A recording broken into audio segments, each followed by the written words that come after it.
Salam, hər vaxtınız xeyir olsun. Biz bugün keçdiyimiz iki hərfin işarələrlə yazılışına və sözlərin tərkibində işlənməsinə diqqət edəcəyik.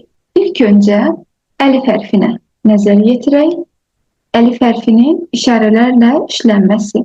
Öncəki dərsdə vurğuladığımız kimi, ərəb dilində hərflər sağdan sola yazılır və hərəkələnir.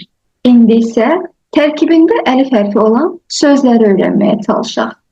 Əbun, ata, ummun, ana, ibratun, iynə, ra'sun, baş deməkdir. İndi isə B hərfinə nəzər yetirək. B hərfinin işarələrlə yazılışı və tərkibində B hərfi olan sözləri öyrənməyə çalışaq.